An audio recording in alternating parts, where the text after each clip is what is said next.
mpaka al-Imam Sha'rawi ameandika kitabu, anasema al-mu'jizatul kubra, katika miujiza mikubwa, basi kisa cha Mi'raj ni moja katika miujiza mikubwa. Safari hii ndugu zangu Waislamu ina ibra ndani yake. Ni pale Mtume alipopigwa mawe Taif,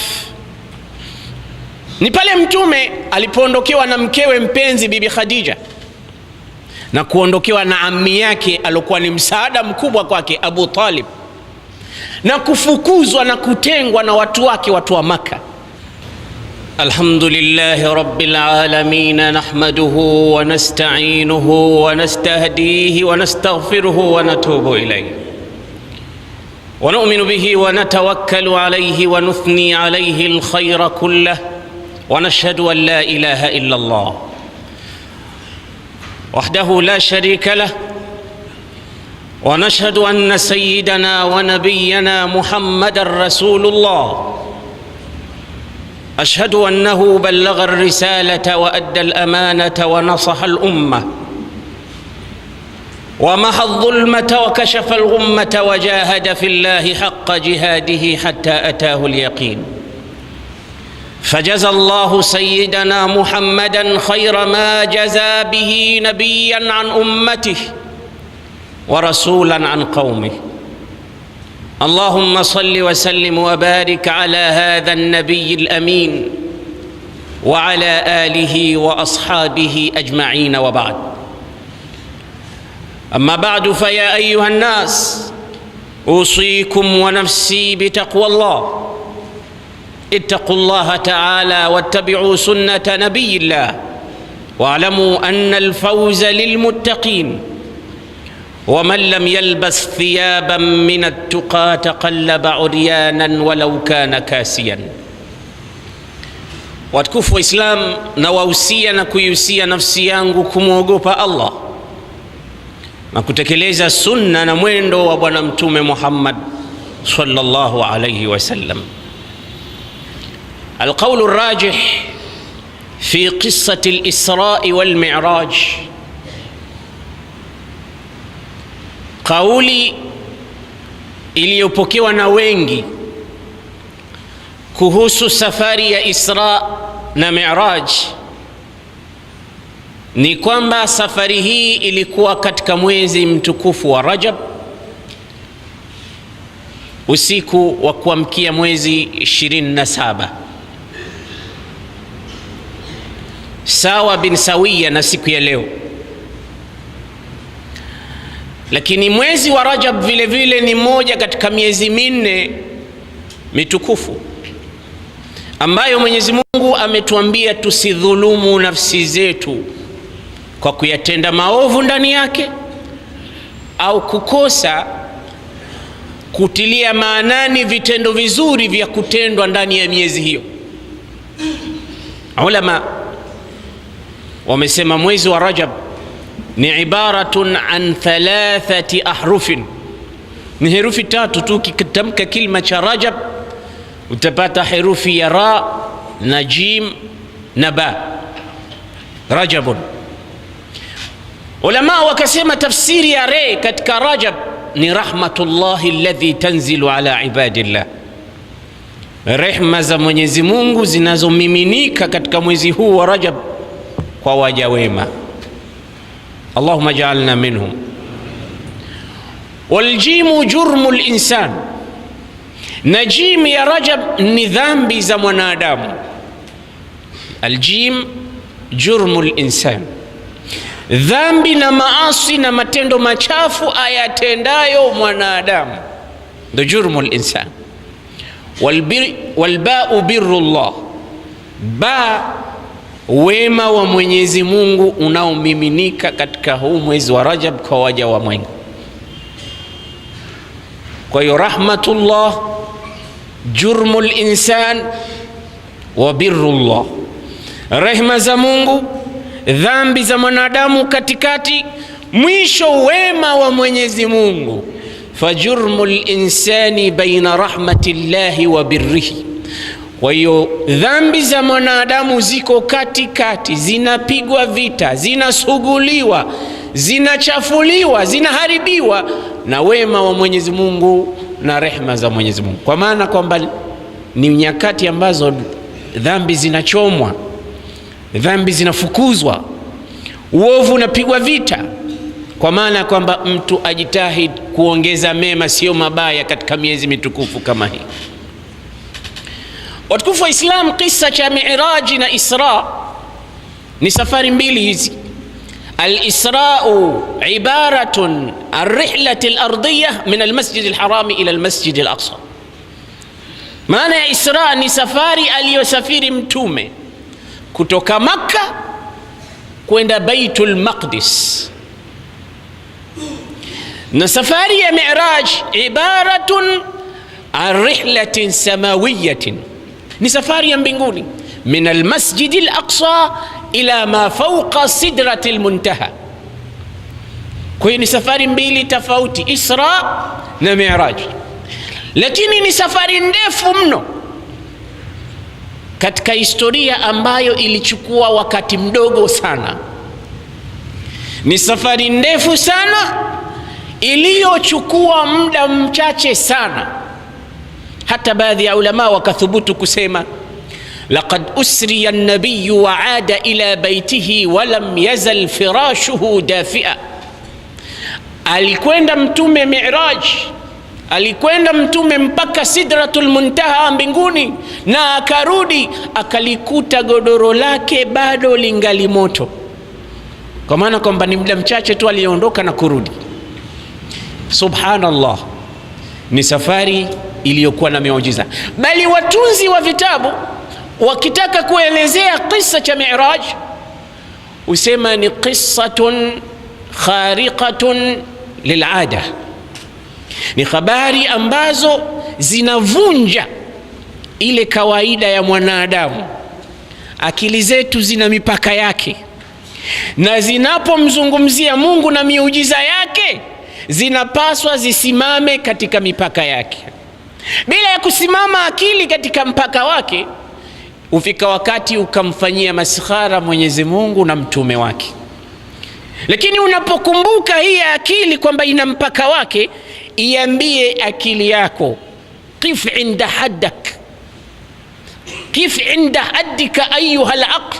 Pale mahali ulipochorewa na kuandikiwa kwamba mpaka wako ni hapa, akili nenda kasimame pale pale.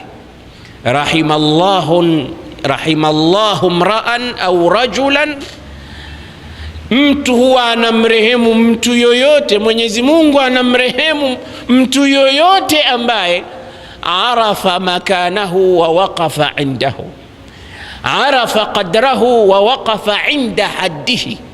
Mwenyezi Mungu humrehemu mtu ambaye anajua mpaka wake, na bila ya kuhimizwa anakwenda kusimama katika line. Hawezi kuvuka beyond that line pale, atasimama pale pale kwa sababu anajua mpaka wangu mimi ni hapa. Kwa hiyo akili zetu zinajua mipaka yake. Tunapoingilia kazi ya Mwenyezi Mungu kutia shaka na kutia tashwishi katika ujuzi na ukubwa na nguvu na ujabari aliyokuwa nao, unaitaka akili ipite zaidi ya mpaka wake, na hapo unaingia katika kukufuru. Kwa hadithi ya Mi'raj ni kisa kilichokuwa kimepindukia akili zetu, ni miujiza mikubwa. Mpaka al-Imam Sha'rawi ameandika kitabu, anasema al-mu'jizatul kubra, katika miujiza mikubwa basi kisa cha Mi'raj ni moja katika miujiza mikubwa. Safari hii ndugu zangu Waislamu ina ibra ndani yake. Ni pale Mtume alipopigwa mawe Taif, ni pale Mtume alipoondokewa na mkewe mpenzi Bibi Khadija na kuondokewa na ammi yake alikuwa ni msaada mkubwa kwake Abu Talib, na kufukuzwa na kutengwa na watu wake, watu wa Maka. Hakuna msiba mkubwa kama watu kukutenga, tena watu wako, watu wa karibu nawe. Huu ndo mtihani aliyoupata Mtume. tena msiba ukagongolewa msumari wa moto mbele yake kwa kumkosa yule aliyekuwa akimsaidia mpenzi wake Khadija radhiallahu ta'ala anha, na mwingine Abu Talib. Hawa wote wameondoka katika wakati mmoja. Ulama wanasema baada ya siku 3 alikufa na kufa mwingine. Riwaya nyingine ni baada ya miezi 3 tu kafa huyu akaondoka na huyu kwa wakati mmoja. Basi Mtume sallallahu alaihi wasallam alipata mitihani mingi sana baada ya kuondokewa na wawili hawa katika nyakati kama hizi. Ikambidi ende Taif kutafuta support na kufanya da'wa. Badala ya watu wa Taif kumpokea Mtume kwa yasmini na maua, walimpokea kwa mawe. Akarudi tena Maka. Hapo ndipo ulipokuja mwaliko rasmi kutoka kwa Mwenyezi Mungu kwenda katika kutembelea miujiza mikubwa. Safari hii ilikuwa katika mwaka wa 10 baada ya Mtume kupewa utume, yani kabla ya hijra. Aliyealika safari hii ni Mwenyezi Mungu. Aliyepewa kadi ya mwaliko ni Jibril, na aliyealikwa ni Bwana Mtume Muhammad. Ad-da'i huwa Allah walladhi qaddama ad-da'wa huwa Jibril walmad'u huwa sayyiduna Muhammad. Safari ya aina yake hii, mwalikaji ni mwenyewe mjenzi wa mbingu na ardhi. Mwenye kupeleka mwaliko ni Jibril dhi quwwatin inda dhil arshi makin, na mwenye kupelekewa mwaliko huu ni Muhammadur Rasulullah. Na chombo alichotumia kwa safari ile ni kiumbe anayeitwa Buraq, alladhi yada'u hafiratahu fi muntaha qadami.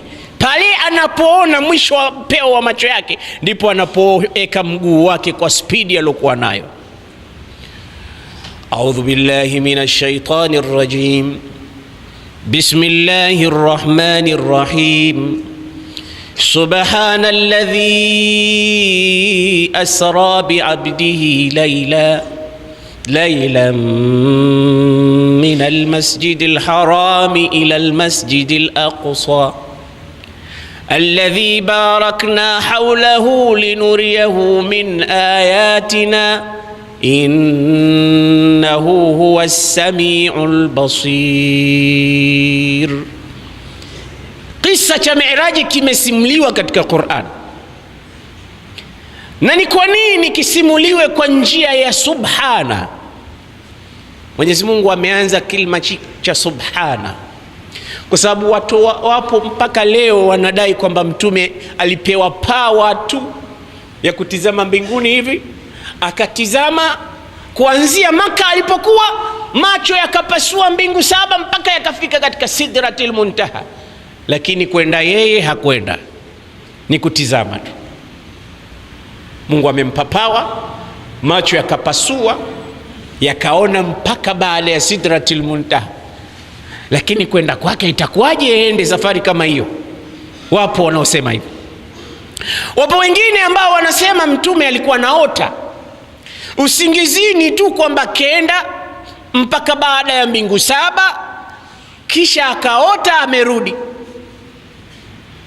Na wapo wengine wanasema hapana, Muhammad alienda hasa yeye mwenyewe physically, jisman wa ruhan.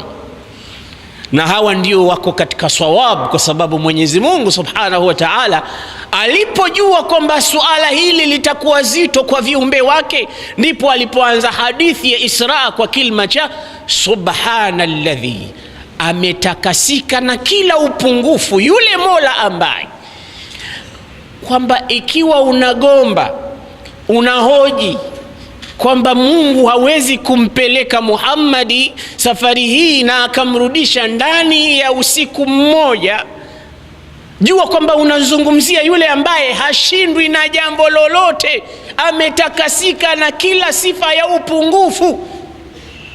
Subhanallah. Na ikiwa utamfikiria Mungu kama hawezi jambo hilo, hebu isome Qur'ani upate kuona viumbe wa Mungu wamefanya nini.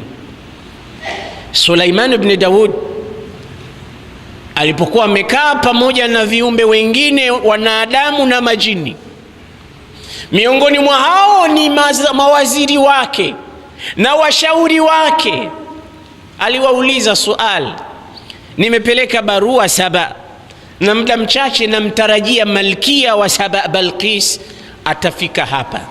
Ayuha almala ayyukum yatini biarshiha qabla an yatuni muslimin, ni nani ataniletea kiti chake anachotumia mwenyewe, yuko safarini anakuja, kabla hajafika hapa, akifika akute anakalia kiti chake alichokiacha Yemen.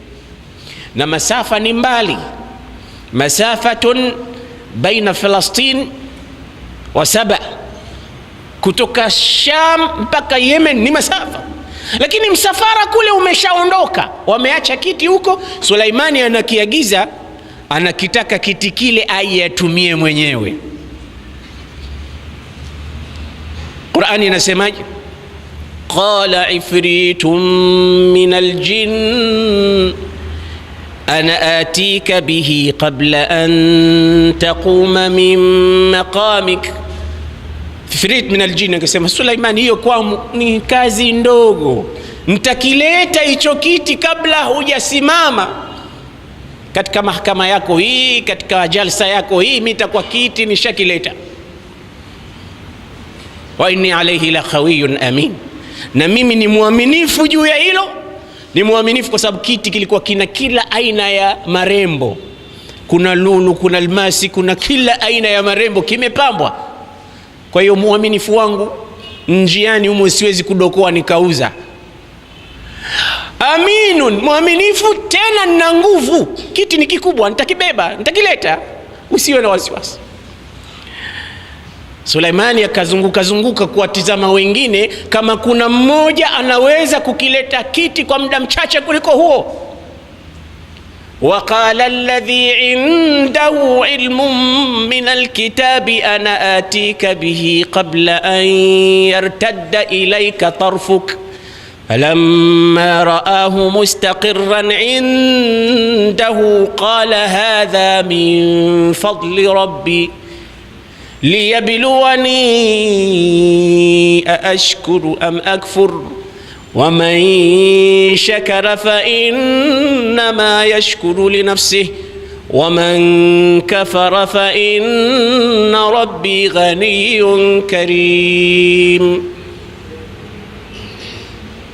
Anasema ikiwa yupo mwenye kuweza kukileta kiti hicho kwa muda mchache, basi ni mimi Asif ibn Barkhia, mwanadamu, lakini atahu Allahu ilman min alkitab, nitakileta kiti kabla ya kufumba na kufumbua, yani kwa muda wa kufumba na kufumbua. Ukifumba na kufumbua jicho lako, mimi nitakuwa kiti nimeshakileta. Falamma raahu mustaqiran inda, kweli Suleimani akakiona kiti hicho hapo kimetulia. Muda wa kufumba na kufumbua, Asif ibn Barkhia alikuwa ameshakileta kiti kutoka Yemen mpaka Falastini. Suleimani akasema, hadha min fadli rabbi liyabluwani ashkuru am akfur, hizi ni fadla za Mola wangu, nitashukuru nitakufuru. Na mwenye kushukuru basi anaishukuria nafsi yake, na mwenye kukufuru fa inna rabbi ghaniyun hamid.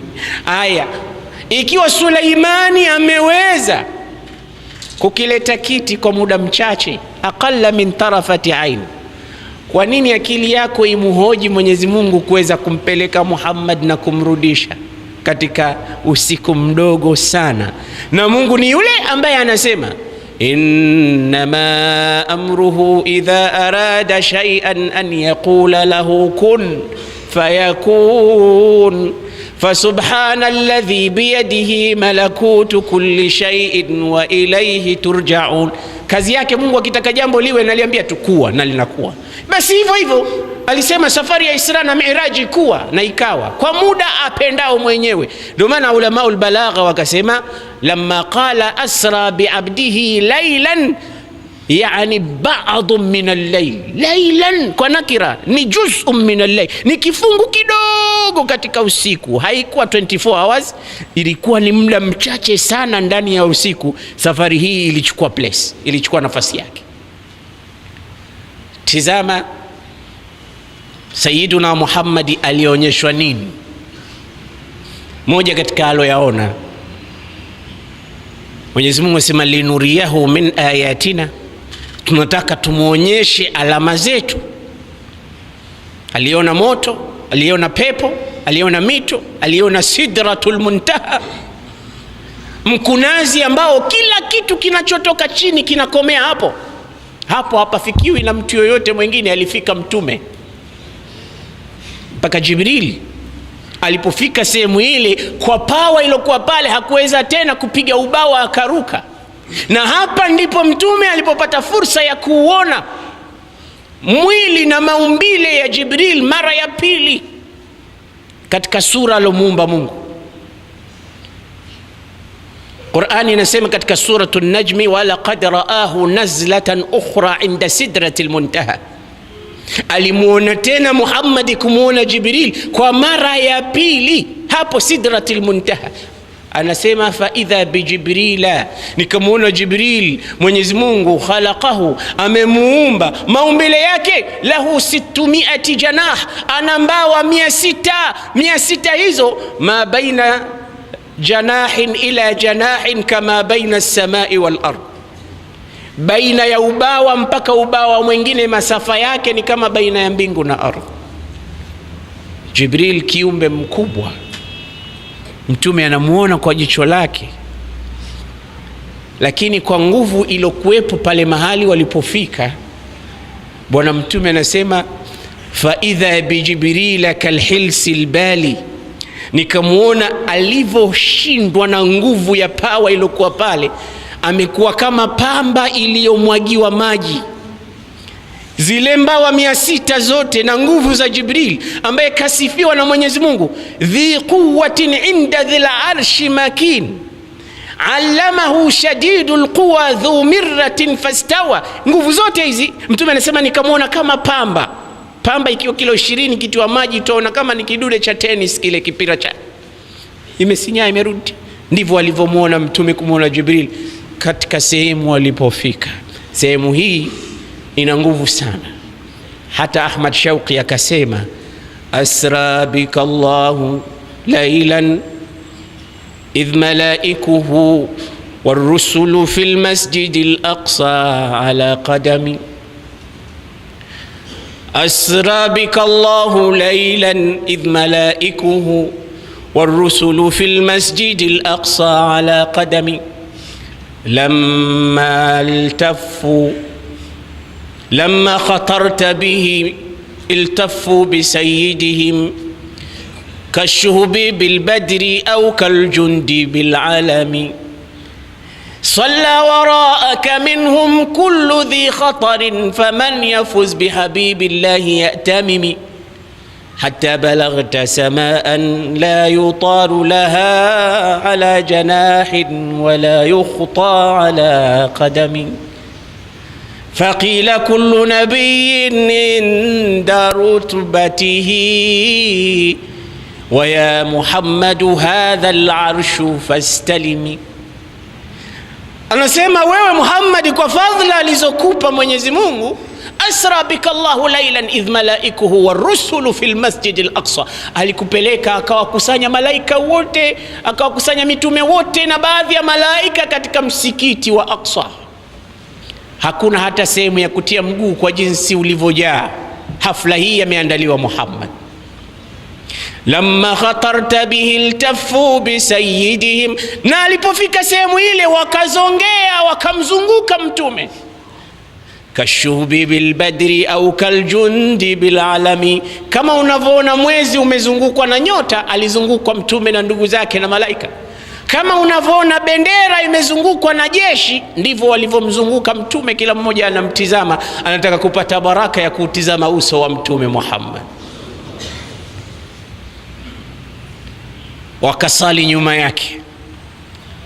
Faya bakhta man salla waraaka ya Muhammad, ni bahati gani ameipata mtu mwenye kusalishwa na Muhammad. Shauqi anasemaje? wa man yafuz bihabibillahi yatamimi, yani waman yatamim bihabibillahi yafuz. Hapa kuna falsafa ya balagha ameitumia, kilichokuwa kitangulizwe kakiacha mwisho na kilichokuwa cha mwisho kakitanguliza. ilikuwa yaseme waman yafuz bihabibillahi yatamimi, yani mwenye kutaka kufuzu kwa bwana mtume Muhammadi awe mtume ndo imamu wake, aswalishwe na bwana mtume. Na kweli wameswalishwa. Nyuma yake yuko Jibril, yuko Mikail, nyuma yake yuko Adam, yuko Ibrahim, yuko Musa, nyuma yake kuna kila mtume aliyopata sifa, imamu wao Muhammad ibn Abdullah. Lakini kikubwa zaidi, Shauqi anasema hatta balaghta samaan la yutadu laha ala janahin wala yukhta ala qadami. Ulifika mahali mbinguni we Muhammad, mahali ambapo haparukwi kwa ubawa wala hapapigwi msamba kwa mguu ukasema utavuka. Mbawa haifanyi kazi, mguu haufanyi kazi, kwa nguvu na power iliyokuwa hapo, ndo hapo tunapopazungumzia. Kisha ukafika sehemu ambayo uliona kila mtume mahala pake. Ulimuona Adam katika mbingu ya kwanza, ukamuona ya Yahya na Zakaria katika mbingu ya pili, ukamuona na ndugu yako Yusuf katika mbingu ya tatu, ukamuona na Idris katika mbingu ya nne, ukamuona na Harun katika mbingu ya tano, ukamuona Musa katika mbingu ya sita, ukamuona Sayyiduna Ibrahim katika mbingu ya saba. Kullu nabiyyin inda rutbatihi, kila mtume yuko katika position yake. Sasa kwako wewe ni wapi Muhammad? Wewe utaikuwa katika mbingu ipi wakati zimemalizika? Aqila ya Muhammadu hadha al-arshu fastalimi. Shauqi anasema akaambiwa, wewe Muhammad, hapa kuna arshi ya Mwenyezi Mungu, angalau katika mguu wa arshi ya Mungu ng'ang'ania pale. Tamassak igtanimi, patiliza, kamata chini ya arshi ya mguu wa Allah subhanahu wa ta'ala. Muhammad ibn Abdullah alifika mahali ambapo mpaka Jibril hakuweza kufika.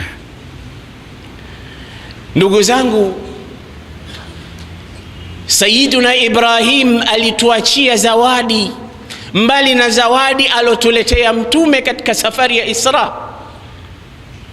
Alimwambia, ukirudi huko ardhini, ewe mwanangu, waambie watu wako, inna Ibrahima yaqra'u alaykumus salam, Ibrahim anakusalimieni nyote, nasi tumepokea salamu za Nabii Ibrahim. Wa yaqulu lakum, baada ya salamu anakuambieni, innal jannata, hakika pepo, tibatun turbatuha, mchanga wake unambolea, ni mzuri wa kuoteshwa na kupandwa vitu. Basi wapande vitu katika pepo, waje watumie huku. Wakipanda kitu tu kinastawi. Kwa hiyo waambie watekeleze kilimo cha kupanda miti ya matunda peponi, waje wastarehe matunda yao. Mtume akauliza, watapanda vipi? Akawaambia, kawaambie waseme subhanallah walhamdulillah wala ilaha illa Allah wallahu akbar, faman qalaha, mwenye kusema maneno hayo Mwenyezi Mungu ambata lahu shajaratan fil janna, anamwekea mti wa matunda peponi. Kauli hiyo tu unakwenda kustarehe matunda yako.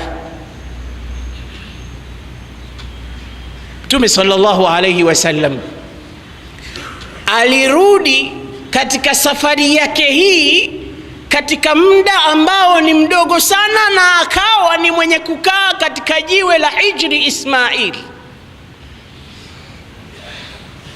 Abu Jahli anazunguka anamtizama, Muhammadi, hal min jadid, kuna jambo lolote jipya unataka kutueleza? Mtume akasema naam. Lipi? Akasema usriya biya al-laila, usiku jana nilipelekwa na Mola wangu. Wapi?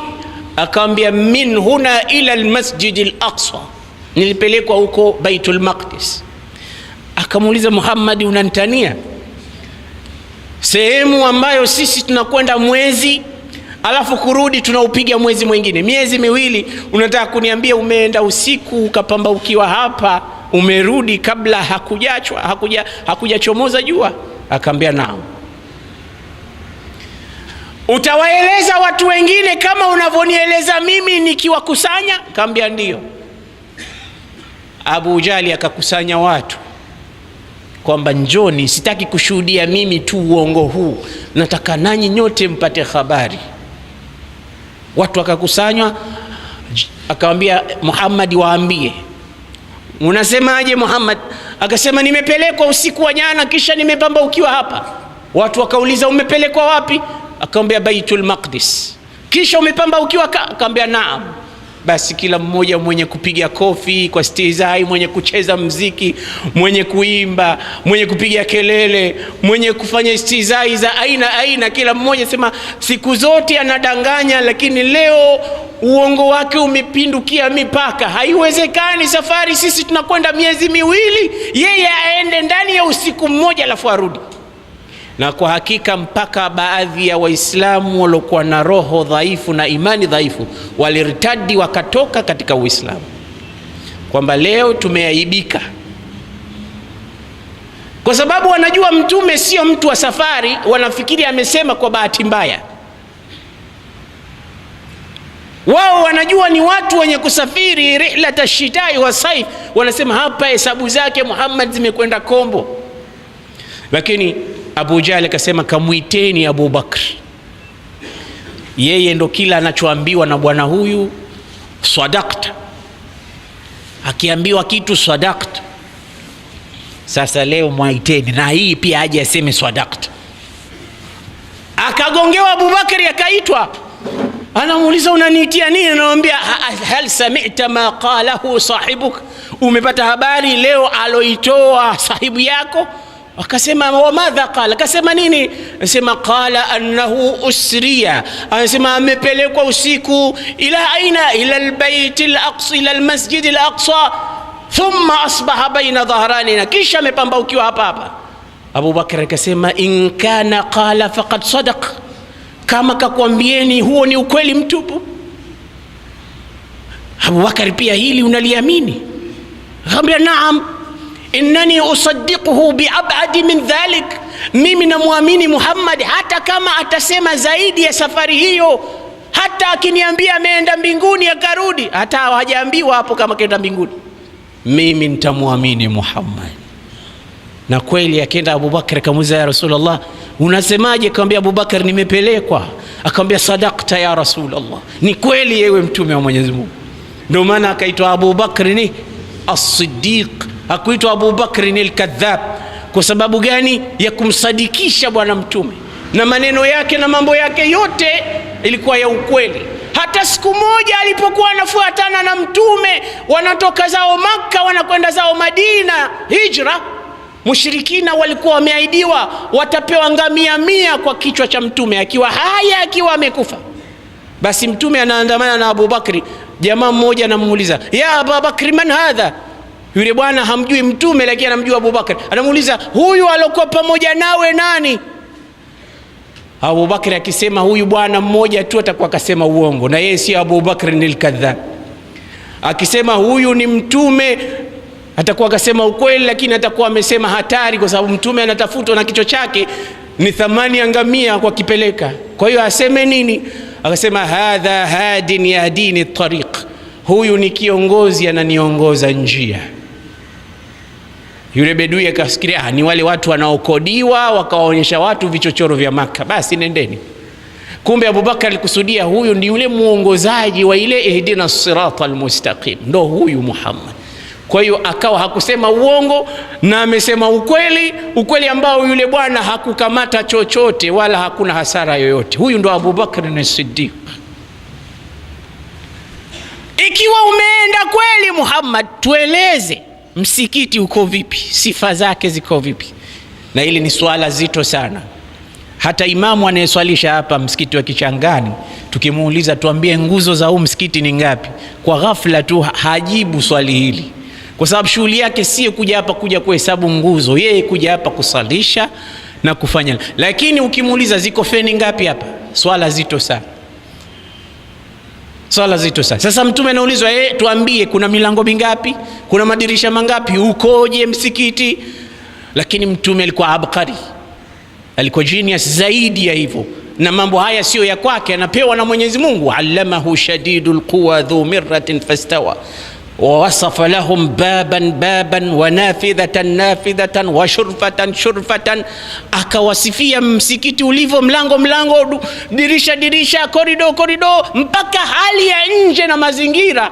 Ikafika sehemu mtume ule msikiti ukamchanganya sifa zake, Allah akamletea kama television usoni kwake, akaanza kutizama, akaendelea kwa sifa zile. Kila mmoja aliposikia vile akaulizwa, je, mnasemaje kuhusu sifa za msikiti?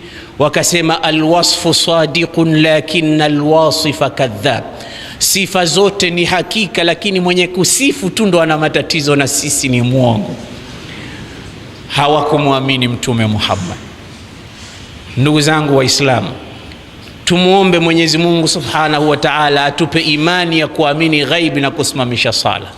والله تبارك وتعالى يقول وهو أصدق القائلين فإذا قرئ القرآن فاستمعوا له وأنصتوا لعلكم ترحمون. وقال عز من قائل عليم فإذا قرأت القرآن فاستعذ بالله من الشيطان الرجيم. أعوذ بالله من الشيطان الرجيم. بسم الله الرحمن الرحيم. سبحان الذي أسرى بعبده ليلا من المسجد الحرام إلى المسجد الأقصى الذي باركنا حوله لنريه من آياتنا إنه هو السميع البصير. بارك الله لي ولكم بالقرآن العظيم ونفعني وإياكم بالآيات والذكر الحكيم. أقول ما تسمعون وأستغفر الله لي ولكم فاستغفروه فيا فوز المستغفرين ويا نجاة التائبين. كما أمر وأشهد أن لا إله إلا الله وحده لا شريك له إرغاما لمن جحد به وكفر، وأشهد أن سيدنا محمدًا عبده ورسوله سيد الخلائق والبشر. عباد الله، اتقوا الله تعالى من سماع اللغو وفضول الخبر وانتهوا عما نهاكم عنه وزجر، واعلموا أن الله أمركم بأمر بدأ فيه بنفسه وثنى بملائكته المسبحة بقدسه، وثلث بكم أيها المؤمنون من برية جنه وإنسه، فقال تعالى مخبرا وآمرا: إن الله وملائكته يصلون على النبي يا أيها الذين آمنوا صلوا عليه وسلموا تسليما. اللهم صل وسلم على النبي الرحمة وشافع الأمة عدد ما أحاط به علمك وأحصاه كتابك وضمه، وعلى آله ومن نصره في كل مهمة، خصوصا منهم ذوي الأصل العريق أمير المؤمنين سيدنا أبي بكر الصديق، وعلى الزاهد الأواب الناطق بالصواب أمير المؤمنين سيدنا أبي حفص عمر بن الخطاب، وعلى جامع القرآن من استحيت عنه ملائكة الرحمن محيي الليالي بتلاوة القرآن أمير المؤمنين سيدنا عثمان بن عفان، وعلى أسد الله الغالب إمام المشارق والمغارب أمير المؤمنين سيدنا علي بن أبي طالب، وعلى ولدي السيدين أبي محمد الحسن وأبي عبد الله الحسين، وعلى أمهما الزهراء البطول، وعلى عميه المعظمين عند الله والناس المطهرين من الدنس والأرجاس أبي عمارة الحمزة وأبي الفضل العباس، وعلى بقية العشرة المبشرة الذين بايعوه تحت الشجرة: طلحة فياض والحواري الزبير وسعد الهدى وسعيد الخير وعبد الرحمن الزكي الشاكر وأبي عبيدة الزاهد الزاهر، رضوان الله تعالى عليهم أجمعين إلى يوم الدين. اللهم أعز الإسلام والمسلمين وذل الشرك والمشركين، وانصر جيوش المسلمين ودمر أعداءك أعداء الدين. اللهم أخرج المسلمين من الشقاوة إلى السعادة، ومن الإهانة إلى الكرامة، ومن الذل إلى العز، ومن السخط إلى الرضا، ومن النار إلى الجنة ومن الفقر إلى الغنى ومن الإساءة إلى الإحسان ومن أنواع الشرور كلها إلى أنواع الخيرات كلها. ربنا تقبل منا إنك أنت السميع العليم. اللهم ارفع مقتك وغضبك عنا، اللهم ارفع مقتك وغضبك عنا، اللهم أعل بفضلك كلمتي الحق والدين. اللهم إنا نسألك الهدى والتقى والعفاف والغنى برحمتك يا أرحم الراحمين. عباد الله، إن الله يأمر بالعدل والإحسان وإيتاء ذي القربى وينهى عن الفحشاء والمنكر والبغي يعظكم لعلكم تذكرون. اذكروا الله العظيم الجليل يذكركم واسألوه من فضله يعطيكم واشكروه على نعمه يزدكم ولذكر الله تعالى أكبر والله يعلم ما تصنعون. الحمد لله شكرا على نعام منه تترى، نحمده سرا وجهرا وبالغدو والآصال، وصلى الله وسلم وبارك على سيدنا محمد وعلى آله وأصحابه أجمعين وبعد. Watukufu wa Islam, Bwana Mtume sallallahu alayhi wasallam alipofika baada ya Sidratil Muntaha akaagana na Jibrail alipomuuliza ayatruku sahibun sahibahu fi hadha almakan, hivi rafiki atamwachaje rafiki yake katika sehemu hii hapa? Wewe ndo ulonichukua huko ukanipandisha juu ya buraq, tukafika Masjidul Aqsa, kaandaliwa kinywaji, nikachagua maziwa, nikaambiwa nimechagua fitra, nikawasalisha, nikapanda na wewe, kila mbingu tunakaribishwa pamoja. Tumefika hapa sasa, ayatruku sahibun sahibahu fi hadha almakan, vipi unaniacha pweke? Akamwambia, ya Muhammad, amma ana, mimi Jibril, in khatautu ihtaraqtu, nikipiga hatua hapa niliposimama basi nitaungua mimi mzima, nitabakia majivu kwa nuru iliyokuwa hapa. Amma anta ya Muhammad, ama wewe Muhammad, idha khatauta ihtaraqta, ukipiga hatua wewe utapenya, utakwenda, kwa sababu wewe umepewa uwezo wa kupenya hapa.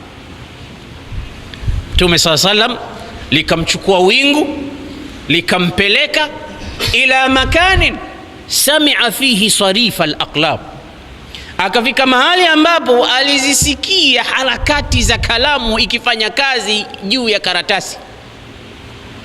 Ulama utarikh wanasema zilikuwa ni kalamu za maqadir, yamhu Allahu ma yasha'u wa yuthbitu wa indahu ummul kitab, anafuta Mwenyezi Mungu na kuandika analolitaka, na kitabu na daftari liko kwake.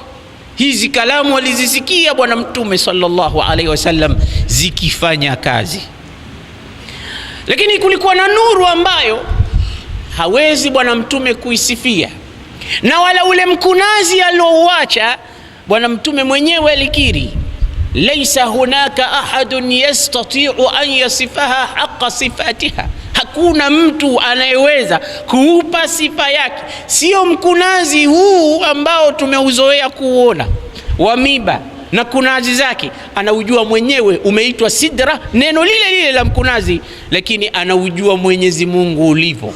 Mtume akasema hakuna mtu anaweza kuusifia. Akafika sehemu akasikia sasa Allah anaongea naye, lakini mazungumzo yake ya Mwenyezi Mungu sio mazungumzo yangu mimi na wewe ambaye unanisikia kwa masikio mawili.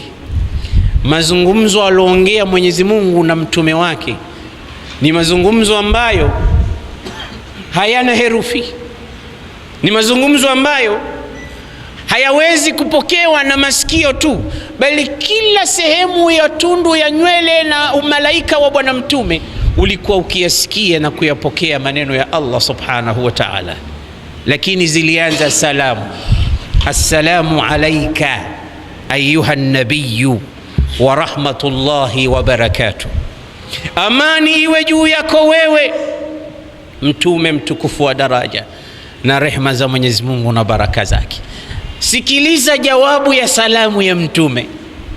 Mtume alikuwa ajibu na yeye alayhi salam, Si ameambiwa kwa kafu, na kafu ulamaul balagha wanasema ni harfu khitab, ni herufi ya kuambia wewe, assalamu alayka anta, wewe, amani iwe juu yako wewe Muhammad.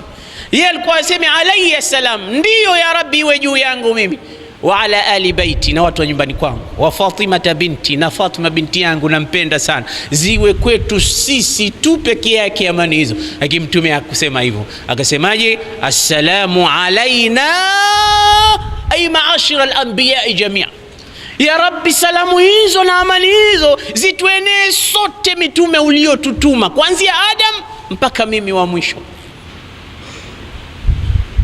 Mbona sisi hujatutaja ya Rasulullah? Umetaja ndugu zako mitume tu, mbona Mtume hajatusahau?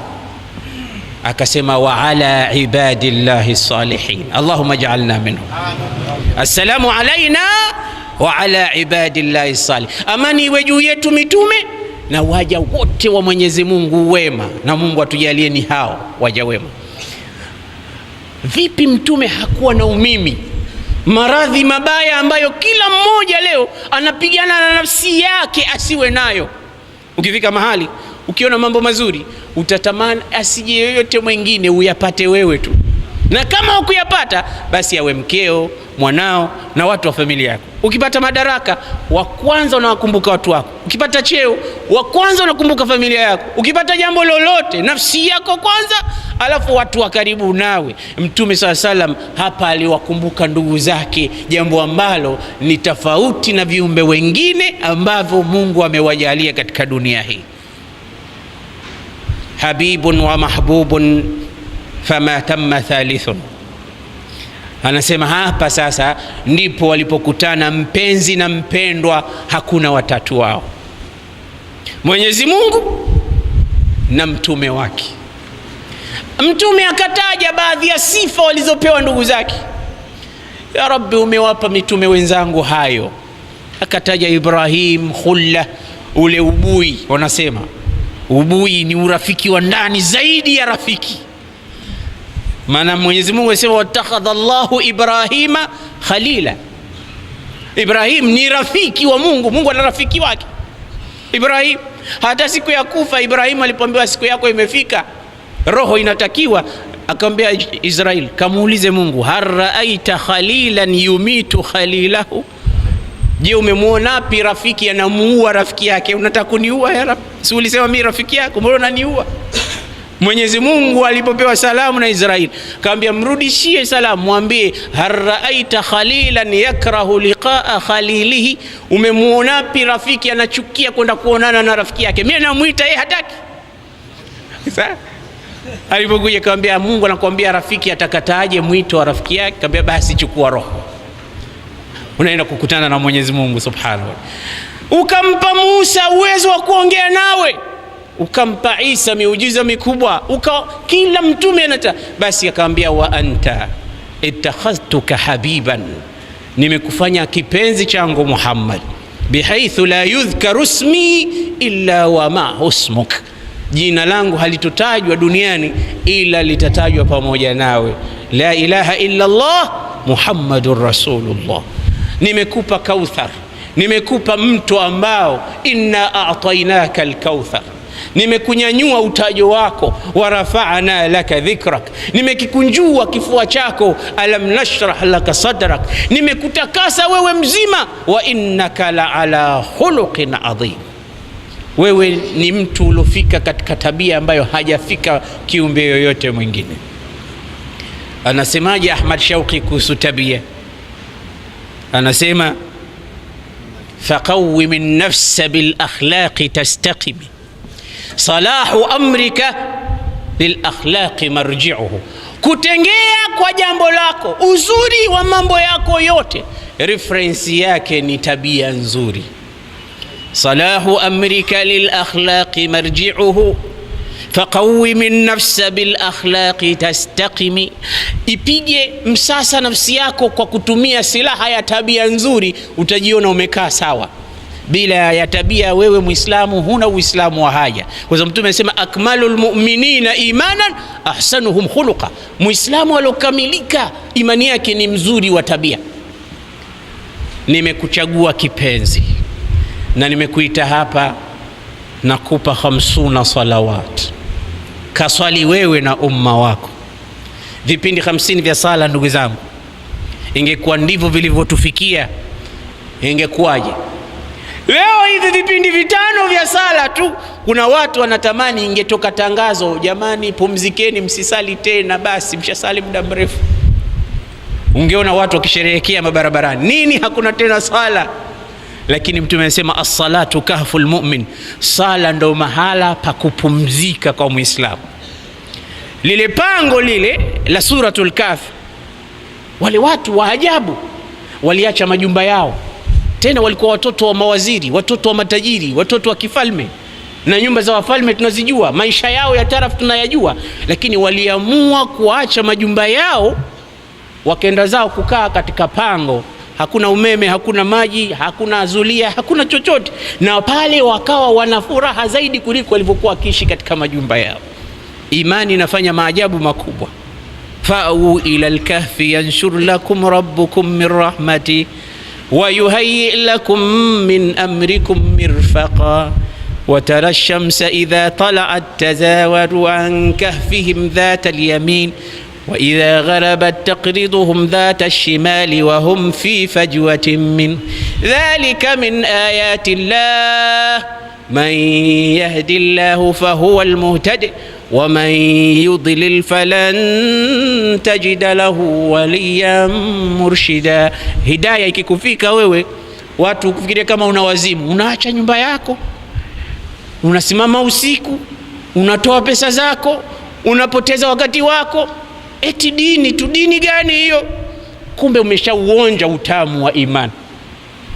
Halawatul iman, inna lilimani halawatu, imani ina utamu wake. Na ukimwona mtu katika upande huo ujue ameshaonja, dhaqa halawatal iman, ule utamu wa iman ameshauonja zamani. Saad alipouonja utamu wa iman, mama yake anamwambia ukfur bi Muhammad, mkufuru Muhammad yewe Saad. Akamwambia mama siwezi. Akamwambia basi nitakaa na njaa mimi mpaka nife, upate aibu kwamba yule alimwacha mamake akafa njaa kwa Uislamu wake. Kama hutaki kurudi katika ukafiri, mimi sili chakula. Mama akaanza siku ya pili, siku ya tatu, siku ya 4, akawa sasa anataka kufa.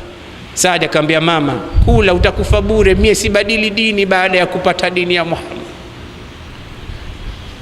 Akamwambia mwanangu unataka nife? Lakini akamwambia naam, tena sio roho moja, lau Mungu amekupa roho 100 basi nitazitizama hivi zikitoka moja baada ya nyingine, lakini kumkufuru Muhammad siwezi. Yule aliyemweka tumboni miezi 9 hakumsikiliza kwa utamu wa imani, kwa sababu anajua la ta'ata li makhluqin fi ma'siyati al-khalq. Hiyo ndo kaida dhahabia, hakuna kumsikiliza kiumbe katika kumaasi muumba abada. Sala 50 hizi Nabii Musa alitusaidia. Ingekuwa leo baada ya kila dakika 5 adhana na iqama, qad qamatis salah, qad qamatis salah. Lakini alipokuja mtume kwa Nabii Musa akamuuliza madha faala rabbuk, Mungu amekupa nini? Akamwambia amenipa vipindi 50. Ukasali wewe na umma? Naam. Akamwambia irji fasalhu takhfifa li anna ummataka la tutiqu dhalik, rudi haraka kamwambie Mungu akupunguzie, hawawezi kusali vipindi 50. Kana kwamba alituona hivyo vipindi 5 tu wanasema nanga zinapaa, kwa sababu kuna watu hawasali isipokuwa Ijumaa peke yake, vipindi 5. Wengine hawasali mpaka siku ya Ramadhani, wengine hawasali mpaka Idi ndio wanasali, wengine hawasali mpaka babake au mamake afe, anakuja msikitini kumleta aswaliwe na sala ile, yeye ndo anaingia anamsalia babake. Na wengine hata huko kuwaswalia baba zao hawaswali, wanakuja mara moja tu katika misikiti, tena sio kuja kuswali, wanakuja kuswaliwa wao siku ya vifo vyao. Ingekuwa vipindi 50 ingekuwa basi. Mtume akamuangalia Jibril kana kwamba anamshauri, unasemaje anayoyasema huyu bwana? Akaambia kama unaweza rudi kwa Mola wako. Akarudi tena, ya Rabbi nipunguzie. Vikapunguzwa vikawa vipindi 5. Bwana Mtume sallallahu alaihi wasallam akarudi na zawadi hii, mwenye kukataa kusali amesema sitaki zawadi yako ewe Muhammad. Lakini kuna jambo kubwa moja ambalo Mtume aliliona katika usiku huu. Raa aqwaman baina aydihim lahmun nadijun tayyib, aliona watu mbele yao kuna nyama nzuri inanukia, wa lahmun khabithun nay, na upande mwingine huku kuna nyama mbovu inanuka. Kuna nyama mbili, moja inanuka nyingine inanukia. Fakanu yakuluna min alkhabithi nay wa yatrukuna aljamila at-tayyib. Hawa watu walikuwa wakiacha nyama iliyoiva inayonukia, wakala nyama inayonuka inayotoa wadudu, ndo chakula chao, wanakula tena kwa kupapia. Mtume akashangaa, akamuuliza rafiqur rihla Jibril, man haula, hawa nini hawa? Hivi hawaoni nyama nzuri ile inanukia pale, wakala wanakula mbovu inayotoa wadudu? Wasema haula izunatu, hawa ni wazinzi, wazinifu ambao huacha wake zao wa halali wakenda wakastarehe, eti wanaenjoy na wanawake wa nje. Ndo hali zetu sasa hivi katika miji yetu, tena miji mikubwa kama hii. Ndo hatari kubwa. Huwezi kupita hatua utaona uchafu unatendeka, ayana dhahir. Na umalaya imekuwa ni international business, ni biashara ya kimataifa. Na wamalaya wenyewe wanasema give what you have to get what you want. Toa kile ulichokuwa nacho upate kile unachokihitaji. Sasa mimi nina kitu gani? Anajifanyia biashara yeye kwa yeye. Uislamu nasema alhurra tamutu ju'an wala taakulu bithadiyaiha. Mwanamke muungwana anakufa njaa, lakini hali kwa kutumia kifua chake, hali kwa kutumia uzuri wake. Lakini leo uzinifu kila pembe, kila kiwanja, kila nyumba, watoto wa haramu. Na utaona watu wanagombania na kujivunia watoto wao wa haramu. Sema leo nina harusi ya mwanangu. Yule mwanao, yule ndo mwanangu wa mazoezi wakati nilipokuwa nafanya mazoezi. Eti kuna watoto wa mazoezi, manake mtoto wa nje ya ndoa. Hapo alikuwa anafanya mazoezi ndo akapata mtoto yule. Mwanawe wa mazoezi leo kamuozesha. Na hawa watoto wa mazoezi wameenea katika kila pembe ya nchi zetu, kila pembe ya jamii yetu. Kwa ajili hiyo tujifunze kurudi, tuache zina ili tupate kula nyama nzuri iliyoiva. Mwenyezi Mungu atujalie minal ladhina yastami'una alqawla fayattabi'una ahsana. Mwenyezi Mungu atujalie watu wenye kuyapokea mazuri na kuyafuata. Allahumma arina alhaqqa haqqan warzuqna ittiba'a wa arina albatila batilan warzuqna ijtinaba ya arhamar rahimin. Farij 'ala almuslimin wa sallallahu ala sayyidina Muhammad wa ala alihi wa sahbihi wa sallam. Alhamdulillahi rabbil alamin. Inshallah wa Shekhe, kwanza tunakushukuru, na sasa hivi ana safari hapa alipo. Imam Mkuu anakushukuru sana, anatoa shukrani za dhati kabisa, pamoja na Sheikh Haji